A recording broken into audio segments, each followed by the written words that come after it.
day and good morning. Welcome to, what is today? Monday. Where to start? Lots of stuff. This weekend, pretty chill at home. For the first time, a lot of people have been telling me to start watching Schitt's Creek.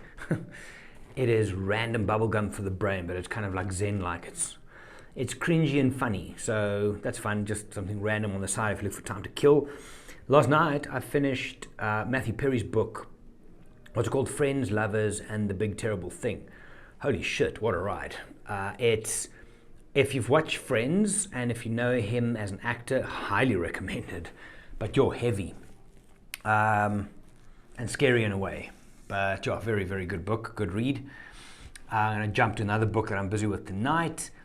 And then this week for me, just saying to Melissa, obviously I'm supposed to be creative this week. I'm going to dig into my deeper onto the presentation I'm doing 2 weeks from now in Chicago. Super excited for it. I have everything planned out just to put the puzzle pieces together now. So yeah, creative week coming up. I think it's something you can do. I think it's something you can focus on. I think if you put your mind to it, it's something that can be trained. I really do. I'll speak about it more.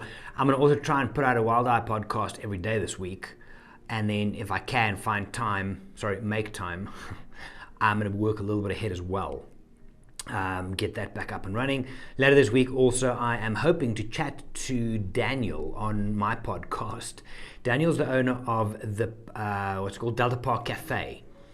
Phenomenally interesting chap. Known him for a while now, and just to sit and have a conversation. Haven't done those for a while. Just been time-wise busy, focus on the more important things, but I want to get back to those conversation podcasts as well. It's good fun. Then something, and this is from content I've been listening to. I've been consuming a shit ton of content, both audio and reading.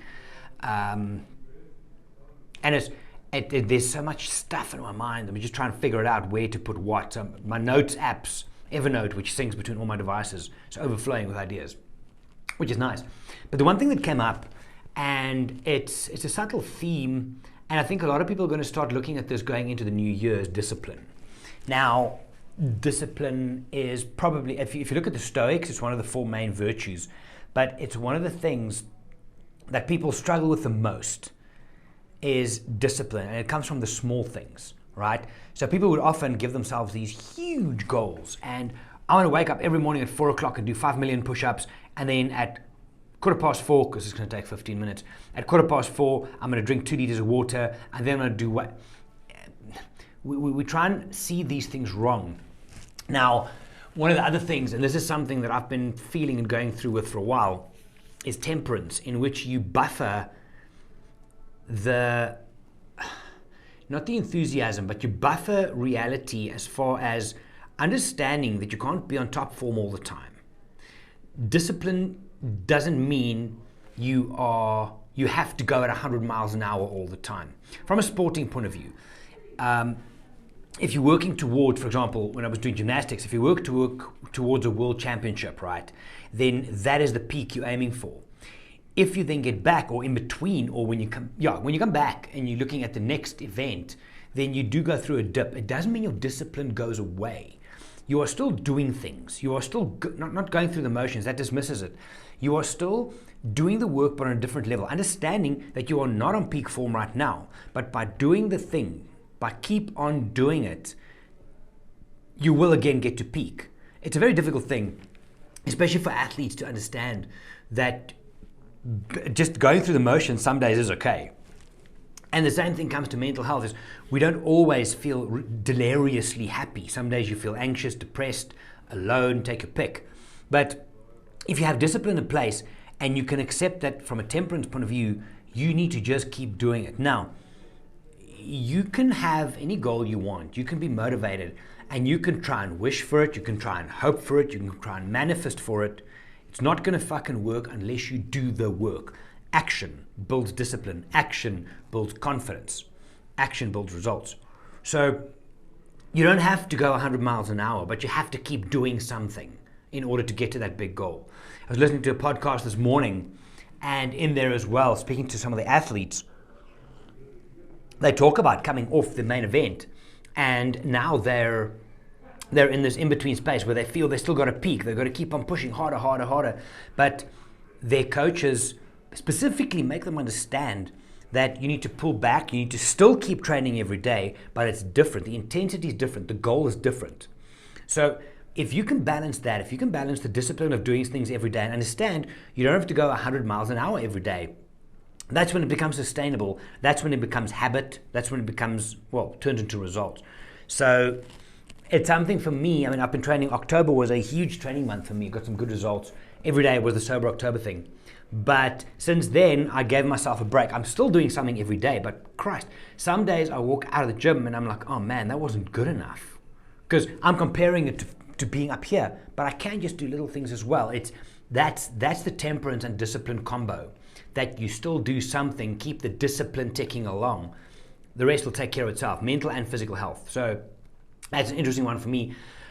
I'm kind of recalibrating already into next year, planning and stuff. I mean, with the travel side of things, we're planning up until I've got things pending to end of 24, even into 25. But from a personal point of view as well, there's things you need to focus on already. So I'm very big in not making New Year's resolutions. And the only reason I'm waiting specifically for January to start a bunch of the things I'm going to start is I'm being practical as to the next month. I'm going to be in Chicago, then I'm going to be in Reykjavik, Iceland, traveling. It's difficult to do certain things. I'm going to still have the discipline to do the things I can, but then to start doubling down when I get back, that's what it counts.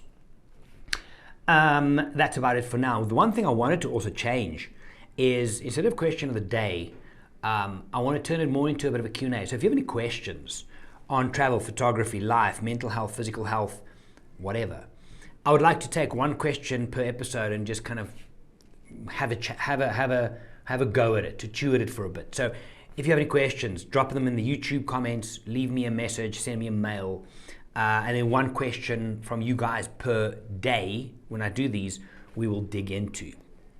I'm about to now go and record my newsletter wrap from last week, and then also have to get into this week's one. I have an idea. It's apparently Men's Health Awareness Month or something. I've heard that somewhere. But specifically the idea of how men approach their mental health and physical health. If you're getting older and you're not taking care of yourself, you're fucking stupid. Just me put it out there. That's just physically. From a mental point of view, we need to build bridges as well and get over some shit. So I think that's where I'm going to go with this week's newsletter. But I'll see when I get stuck in a little bit later today. For now, though, I'm going to get going. If you have any questions, if you want to get in touch, or if you want to send me a question for the next episode that I can get stuck into and hopefully add some value, let me know. Otherwise, that's it. Yeah. Have a good day. Don't forget to be awesome. Bye for now.